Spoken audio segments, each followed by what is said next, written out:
ठाकरे गटाच्या प्रचार गीतावर निवडणूक आयोगानं नोटीस पाठवलेली आहे। प्रचार गीतामधून जय भवानी हा शब्द काढण्यासाठी आयोगाने नोटीस पाठवल्याची माहिती उद्धव ठाकरेंनी दिली। प्रचार गीतामधून जय भवानी शब्द काढणार नाही, आपण न्यायालयीन लढाईला तयार आहोत असं ठाकरेंनी सांगितलंय। मोदी शहा देवाच्या नावानं मतं मागतात, मग त्यांच्यावर कारवाई का होत नाही असा सवाल देखील निवडणूक आयोगाला उद्धव ठाकरेंनी केलेला आहे।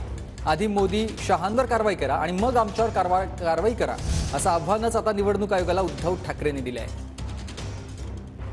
ते गीत जे आम्ही तुमच्या माध्यमातून जनतेसमोर दिलं होतं, त्या गीतामध्ये त्या गाण्याचा जोश एक वाढतोय आणि त्याच्यात बॅकग्राऊंडला ज्याला आपण कोरस म्हणतो किंवा बॅकग्राऊंड म्हणतो, त्याच्यात जय भवानी जय शिवाजी ही घोषणा आहे। ही घोषणा आहे आणि त्या घोषणेमधल्या जय भवानी हा शब्द काढा हा निवडणूक आयोगाचा आम्हाला लेखी फतवा आलेला आहे। आम्ही कोणत्याही परिस्थितीत जय भवानी हा शब्द काढणार नाही।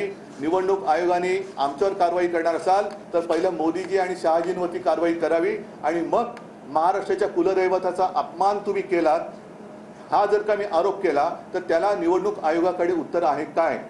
हा महाराष्ट्राच्या अस्मितेचा आणि दैवताचा अपमान आहे। मशाल गीत हे आपल्या माध्यमातून संपूर्ण महाराष्ट्रासमोर ठेवलं होतं, याची तुम्हाला आठवण आहे। शिवसेना भवनमध्ये ज्या वेळेला निवडणूक आयोगाकडे गीत गेलं तेव्हा निवडणूक आयोगाने आम्हाला काल पत्र लिहिलेलं आहे आणि त्यातले 2 शब्द त्यांनी काढायला लावलेले आहेत। आता हे शब्द कोणते आहेत तर त्याच्यामध्ये एक कडवं असं आहे की हिंदू हा तुझा धर्म, जाणून घे हे मर्म, जीवन कर त्यास तू बहाल।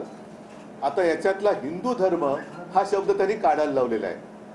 आमच्यावरती जे टीका करतात उद्धव ठाकरेंनी हिंदुत्व सोडलं, ते राज्यकर्ते आहेत, त्यांच्या हाताखाली हा निवडणूक आयोग काम करतो।